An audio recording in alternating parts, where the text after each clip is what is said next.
el día, personas como yo y como muchos otros periodistas, gente de buena voluntad, le pedía al presidente que explique, mientras que en el Congreso, hay que decirlo, ya no le pedían explicaciones, le daban plazo. Si usted no renuncia hoy, lo vacamos mañana. Lo cual ya comenzó a convertirse en una bola de nieve porque se fueron sumando todos, ¿no es cierto? A excepción del partido de gobierno, al final de la noche, hasta Alianza para el Progreso, aliado de facto del gobierno, también había sacado un comunicado diciendo lo mismo. Esto es una demostración de dos cosas. Primero, de lo fácil que es, digamos, incendiar la pradera sin escuchar. Fíjense, hasta el más vil de los delincuentes, hasta el más cruel y villano de los hombres y mujeres, tiene derecho a que se le escuche, o sea, a que se le diga, bueno, ¿qué pasó? Mínimo, ¿no? Claro. Bueno, ese derecho ayer fue negado por el Congreso al presidente de la República, una y otra vez.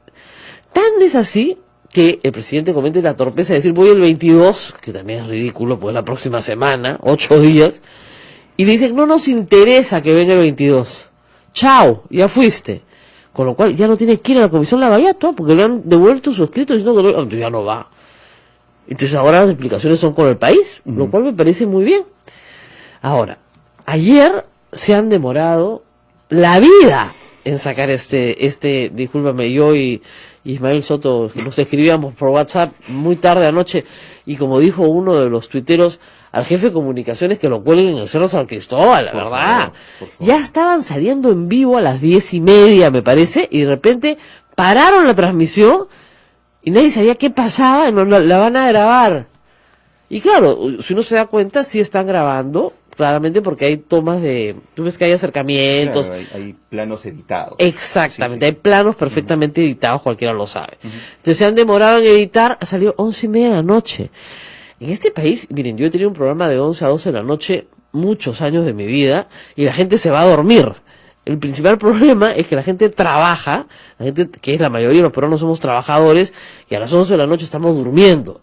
Entonces, el presidente, que ha podido dar este mensaje a las 8 de la noche, a las 6 de la tarde, se ha pasado toda la noche teniendo pues en ascuas a todo el mundo, lo cual es lo primero que dice es un pésimo manejo de comunicación. Lo segundo es que al decir no voy a renunciar, le está diciendo al Congreso, váquenme. O sea, si ustedes quieren, váquenme. No hay otra forma de salir de él. Eso es lo que le está diciendo el Congreso. Entonces, si ustedes me van a vacar, necesitan un motivo y los 87 votos. Vamos por el motivo. El motivo era sólido, ¿no es cierto? El señor A nos mintió, B dijo que, B más grave, tiene una presunta coima. Sobre lo segundo, sobre el que nos mintió, eso no hay duda, recién rectificó el sábado.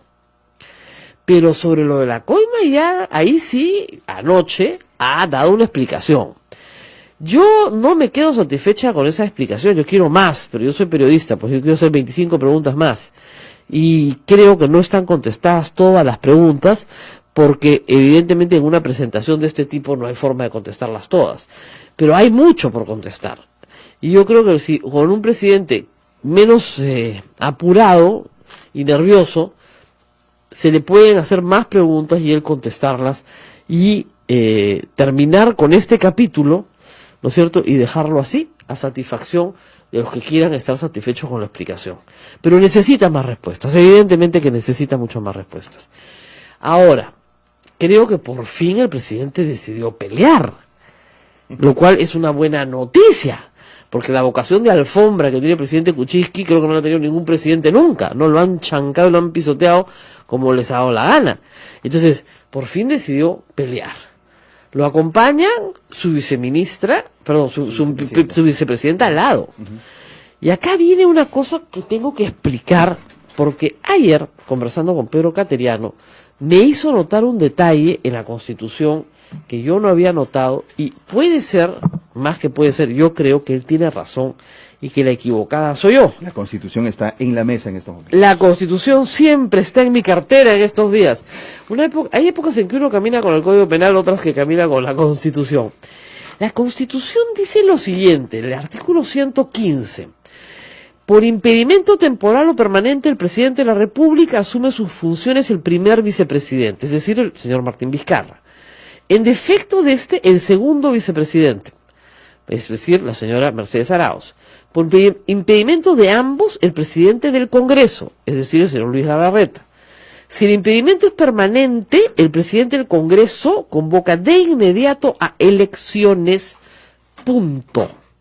No dice elecciones generales, dice elecciones. Entonces yo ayer te decía, lo que yo entiendo es que son las elecciones en plural de el presidente y los dos vicepresidentes. Así es. De ahí el plural. Pero me dice Pedro Cateriano que revisando las actas de la Constituyente en 1993, el precedente de Fujimori, que es un presidente complejo porque no es exactamente igual a estas circunstancias, él sostiene que estas elecciones están en plural, porque sí se refiere a una elección general. Sí, presidente y congresistas. Exactamente. Claro. Es decir, que si el presidente de la República es vacado y los dos vicepresidentes renuncian, nos vamos a elecciones generales. Con lo cual el Parlamento actual se disuelve. O sea, no se disuelve, permanece hasta que entra uno nuevo. ¿Cómo les quedó el cachete, señores congresistas? No creo que se atrevan. O sea, ellos para poder mandarse a vacar a PPK tienen que estar completamente seguros de que Vizcarra va a aceptar ser presidente del Perú. Si Vizcarra dice no, y Vizcarra no va a regresar, como se especulaba ayer, hasta el 27 de diciembre. No está en el Perú y no, aparentemente no quiere explicar más. ¿Ok? Entonces, mientras eso suceda, ¿no es cierto? No están seguros de que Vizcarra va a aceptar. Vacan al presidente. Y en el acto, la señora Mercedes Arauz renuncia y renuncia a Vizcarra. Okay. Ahí, el señor Galarreta, o quien elige el Congreso, ustedes pueden elegir a otra persona, como en el caso de Paniagua, pasa a presidir el Perú por 7 meses, 6 meses, hasta que haya elecciones en abril, y se convoca finalmente, se proclama el presidente y juramenta el 28 de junio. Porque la Constitución manda que juramente el 28 de junio del año en el que fue elegido. Okay. ¿Ah? ¿Cómo haríamos? Interesante, por eso hay cosas que cuadran, ¿no? Por eso Fuerza Popular en todo momento decía renuncia, claro, renuncia, ¿no? Decía, vamos a vacar al presidente, como sí lo ha hecho la izquierda y lo ha sostenido incluso hasta ayer. Ahora, después de comenzar. La izquierda quiere otra cosa. Ajá. La izquierda sí quiere elecciones generales y asamblea constituyente. Sí. Todo, o sea, que se vayan todos, todititos, o sea, ellos todos. Que es una posición muy distinta a la de las demás bancadas, incluida la del fujimorismo. Un poco más desprendida, digamos, ¿no? Claro, es decir, no, se va el presidente nada más, nada más, no se van los vicepresidentes, no se va nadie más, ¿no? Y él no va a renunciar, ha dado una explicación. Insuficiente, sí. Suficiente para quedarse, por ahora, sí. Y les explico por qué. Porque la moción para vacar al presidente de la República, si se presenta hoy, se tiene que votar entre el 3º y 10º día de presentada. O sea, no podría votarse hasta la próxima semana.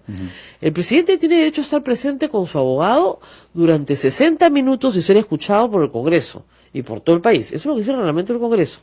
Ahora, ¿se pueden obviar esos plazos? Sí, se pueden obviar esos plazos, de entre el 3er y 10º día. Pero para obviar esos plazos necesitas 4/5 partes del Congreso, es decir, 104 congresistas que digan, no vamos a respetar los plazos, lo vacamos hoy. ¿Ya? Yo no creo que tengan 104 congresistas para vacarlo hoy. Y sería una grave irresponsabilidad hacerlo. Y es más, el público percibiría este apuro, en realidad, como una maniobra golpista. ¿Por qué? Porque hay que entender algo. Odebrecht manda estos documentos, muy bien, los pone a disposición de la señora Bartra, son 3 hojitas, pero no presenta los contratos que el presidente exhibió ayer, contratos que sí tiene Odebrecht con el señor Sepúlveda. Es decir, ¿por qué el señor Mauricio Cruz, gerente de Odebrecht, que no está en el Perú en este momento, se ha ido? Entrega este documento a Rosa María Bartra el 12 y el día siguiente se va el 13. El 14 ya no está en el Perú. ¿Por qué? Porque lo que quieren es vacar al presidente de la República. O sea, hay evidentemente el deseo de la empresa Odebrecht de que PPK no sea presidente.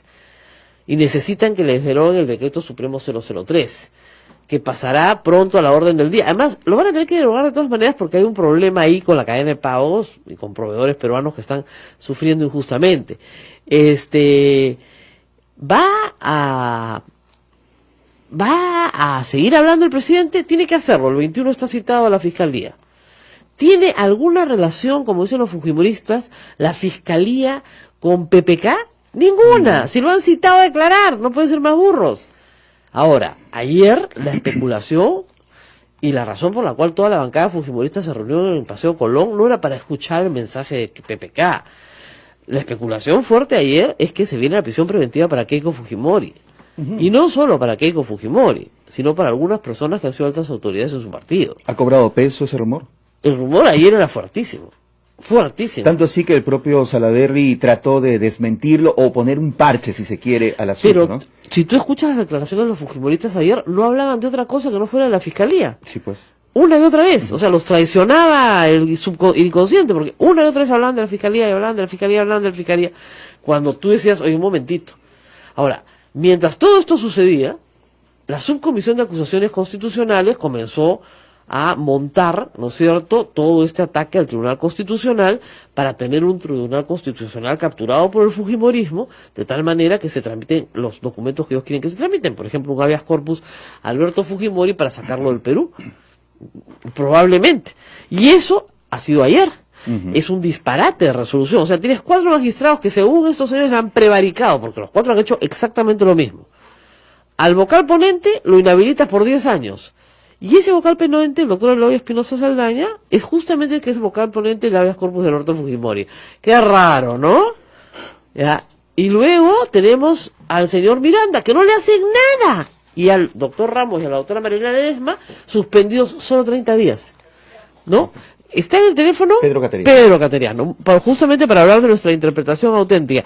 Muy buenos días, Pedro, muy buenos días acá. Buenos días, Rosa María, ¿qué tal? Bueno, estaba explicándole al público esta interpretación del artículo 115, que es muy relevante en este momento, porque el fujimorismo y las demás bancadas tienen que tomar una decisión tomando en consideración si es que finalmente se convoca a toda una elección nueva, con lo cual ellos tendrían que salir del poder también, o si tienen la seguridad en una negociación que Vizcarra se va a quedar en el poder en caso de vacancia.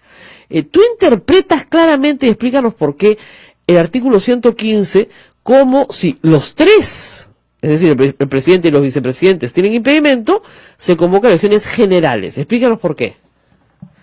Exacto. Si el presidente de la República es vacado y los 2 vicepresidentes renuncian o son vacados, en ese caso la Constitución establece la convocatoria a elecciones y deben ser elecciones generales. ¿Por qué razón? Porque en nuestro esquema las elecciones no son separadas, es decir, se realizan en simultáneo tanto las presidenciales como las generales. A diferencia de lo que es el cambio cuando el presidente es vacado y asume un vicepresidente, el vicepresidente completa el mandato, ¿no? Lógico. Si el presidente es vacado y asume el primer vicepresidente, en ese caso el primer vicepresidente completa.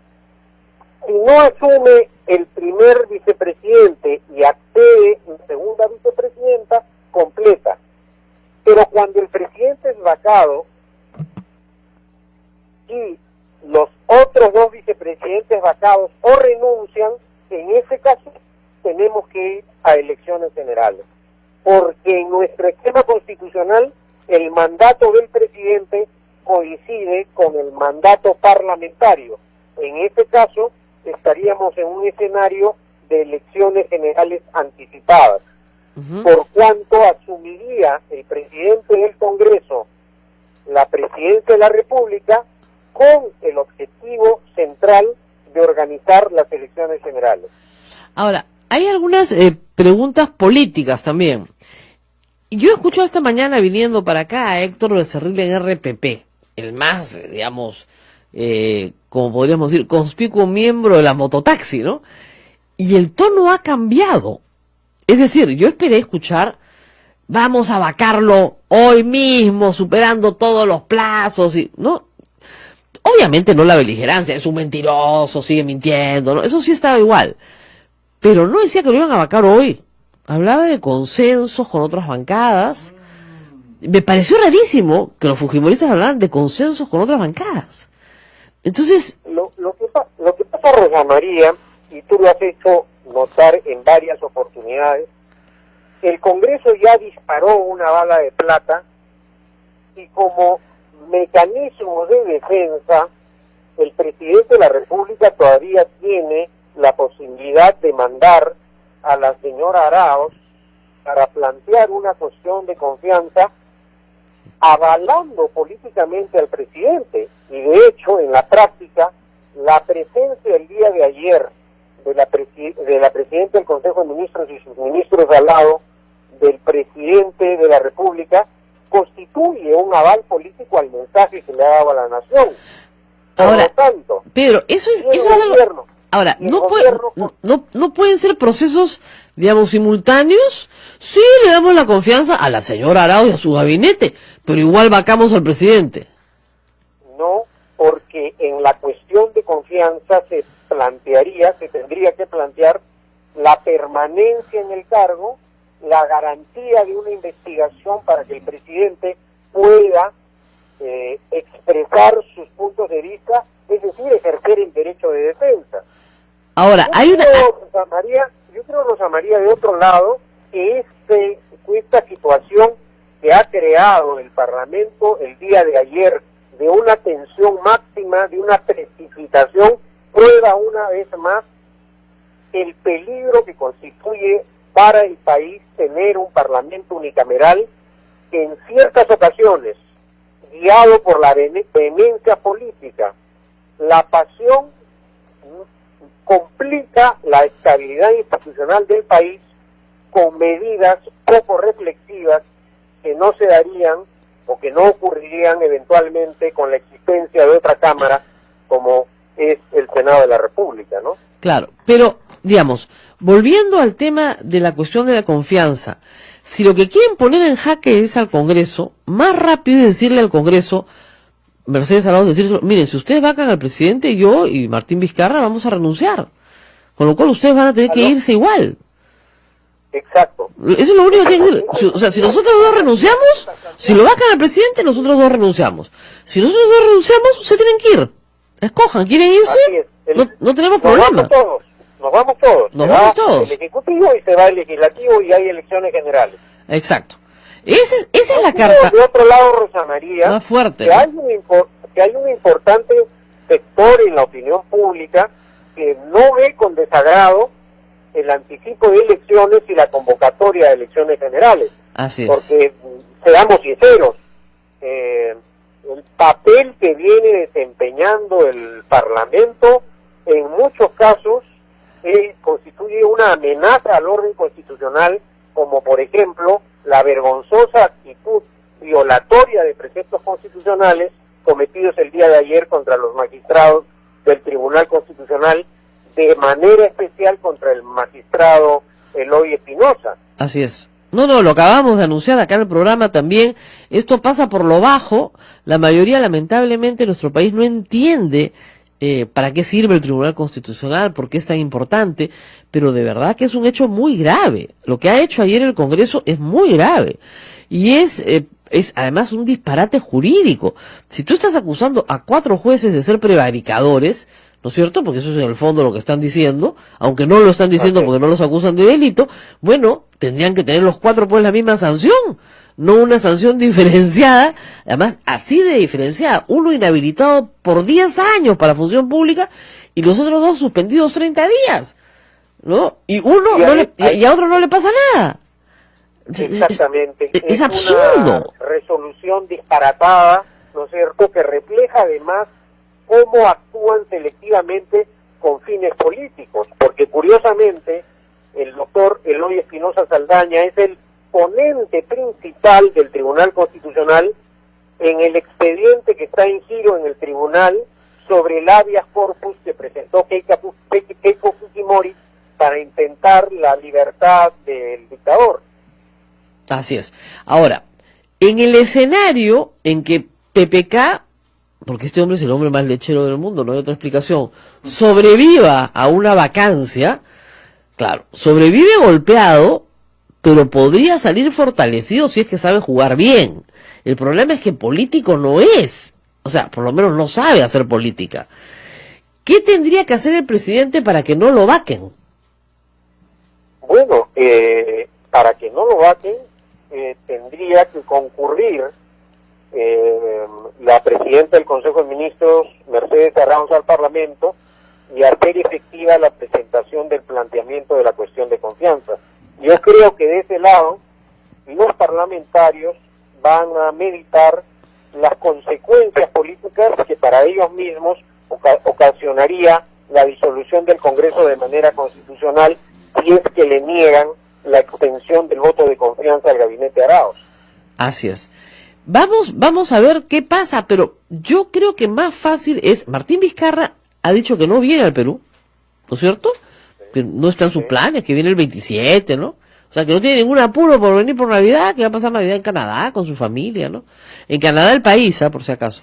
Ya, ahora que estamos hablando de prisiones preventivas. Y no tiene apuro por venir. Sería interesante, digo yo, que tanto Martín Vizcarra como Mercedes Arauz mandaran un breve mensaje por tweet, si quieren, diciendo: si el Congreso vaca al presidente, tiene mi renuncia. Con lo cual nos vamos a elecciones generales. Bueno, esa sería también otra salida. Esa es una balaza de plata. Así es. Eso sí es jugar a política, pero no saben, pues. Ahora, acá siempre lo soplamos. Ese es el tema. Ahora, la explicación del presidente anoche es una explicación enrevesada, rápida, en fin, con papeles presentados al vuelo. Algunos se han publicado hoy día en La República. A mí me deja muchas preguntas, evidentemente, no sé si a ti también. Esa es una explicación que requiere una ampliación en detalle. Creo además que el presidente Kuczynski está obligado por las circunstancias a dar una amplia explicación. No es simplemente, no se trata de dar un mensaje y así se soluciona el problema. Hay dudas que tienen que ser aclaradas, hay evidencias que tienen que ser contrastadas también, y creo que el presidente debería conceder entrevistas a periodistas, una conferencia de prensa. Además, él ya ha adelantado que va a colaborar con las indagaciones que ha iniciado el Ministerio Público, y bueno, esperemos que cumpla con su palabra, ¿no? Ok, sí, efectivamente, porque hay muchas cosas que explicar. Por ejemplo, IDL Reporteros recuerda que ellos ya habían publicado un pago de Westfield Corporation a la cuenta del BCP en Lima a Pedro Pablo Kuczynski de diciembre del 2017, es decir, ya más de un año después de haber dejado el cargo de primer ministro. Pueden ser las utilidades que le reportaba su socio Sepúlveda de los éxitos obtenidos por la empresa que le pertenece, puede ser, pero tiene que haber una explicación, ¿no es cierto? Eso es lo que sin ninguna duda. Así es, las utilidades son legítimas, o sea, no son ilegítimas, pero en todo caso tiene que haber. Ahora, la mentira, ¿no es cierto? Es decir, el señor dijo, nunca he tenido relación alguna. ¿La mentira queda salvada, crees tú? ¿O no? Yo creo que no, es decir, precisamente por haber mentido, él se ha metido en este grave problema político. Su palabra ha quedado devaluada, indudablemente, pero no creo... ¿Es causa suficiente para la vacancia? ¿Es motivo suficiente? No creo, porque de otro lado, lo que revela también este desorden es que el presidente puede ser un gran técnico, pero es poco prolijo en el manejo de sus finanzas y papeles. No, entiendo por una fuente que no puedo revelar interna, que se han pasado todo el día buceando entre archivos para encontrar los papeles que han encontrado. Claro. Y que el problema en la demora para armar el discurso era que no encontraban los benditos papeles de la constitución de First Capital en Chile, que no encontraban el papel de su recibo de honorarios, que no encontraban los papeles benditos, pues son papeles de hace 10 años, y que efectivamente no es pues muy ordenadito. Entonces, encontrar los papeles les ha demorado todo el día. Cosa que además revela también que Odebrecht es un testigo en todo esto, pero un testigo tramposo, porque esos papeles sí los tiene Odebrecht. Por supuesto que tiene los recibos de honorarios, por supuesto que tiene los contratos con Sepúlveda firmados por Sepúlveda. Sin embargo, esos no los adjunta a la señora Rosa María Bartra, y el gerente de Odebrecht sale al día siguiente del Perú. Claro, y la otra pregunta que tenemos que formularnos es, ¿tendrá Odebrecht constancias de pagos a otras personas Por relativas supuesto. a las campañas presidenciales y parlamentarias? Claro, ¿Por qué la señora Bartra no ha pedido información con la misma diligencia igualita la carta, a ¿no? Bartra, a su partido, a la señora Keiko Fujimori, ¿no? Así es. ¿Por qué no le ha pedido una carta duplicada, no? Igualita. No solamente, Sí, claro. exactamente, ojo, no solamente de los señores presidenciables o expresidentes, también de los congresistas, ¿ah? Porque hay una sospecha larga de una lista de congresistas que han recibido dinero de Odebrecht para sus campañas. Y sería bueno y además, Rosa María, esta es una pregunta que no ha formulado la Fiscalía ni a Odebrecht ni a Marcelo Barata. Señores, ¿ustedes también financiaban campañas parlamentarias? Entonces, si de lo que se trata es de la búsqueda de la verdad, esa es una interrogante aún pendiente, que no han formulado los fiscales, ¿no? Y de algún lado eso podría explicar la conducta de algunos. Así es. Eso también puede ser porque hay efectivamente es bueno que se sepa, no porque sea delito, creo yo, sino porque modifica la conducta de estas personas respecto a lo que estamos viendo. Entonces vamos a ver si nos dan más información, pero la señora Bartra ha dicho que ya no van a recibir a PPK, o sea que como tienen tiempo libre, que hagan cartitas igualitas para preguntar por todos los demás, igualitas, ¿no es cierto? Es muy rara esa carta y esa respuesta de Odebrecht incompleta, sin los contratos, es muy rara, o sea, da la impresión de que hay un acuerdo entre la señora Bartra y el señor gerente de Odebrecht para proporcionar información, no sabemos a cambio de qué, salvo que sea la derogatoria del decreto supremo 003. Y una forma de podría ser eso, ¿no? Claro, hay que recordar que Odebrecht es una institución delincuente, autodeclarada delincuente. Entonces estamos tratando con delincuentes, no estamos tratando con pastores, estamos tratando con gente que son habituales delincuentes, ¿no es cierto? Entonces, sin ninguna duda, ¿no? Con una práctica delincuencial probada, ¿no? Probada. Entonces, hay que tener mucho cuidado porque lo que nos mandan no está escrito en piedra. Hay otros documentos que pudieron haber mandado y los omitieron. ¿Por qué los omitieron? Porque evidentemente no convenían al interés del fujimorismo. ¿Qué interés tiene el señor Mauricio Cruz en favorecer al fujimorismo? Probablemente la declaratoria de un decreto de urgencia que no le conviene para poder liquidar los activos de Odebrecht en el Perú. O sea que eso es algo que también la señora Rosa María Bartra tiene que responder. Y responderá en el momento oportuno, ¿no es cierto? Pero el problema es ese. Yo lo que veo es que Odebrecht no puede decidir quién va a ser presidente en el Perú. O sea, una organización delictiva no va a decidir quién es el presidente del Perú. Es una cosa de locos. Y otro aspecto también que no debemos de dejar de lado, Rosa María, es también el relacionado a otros testimonios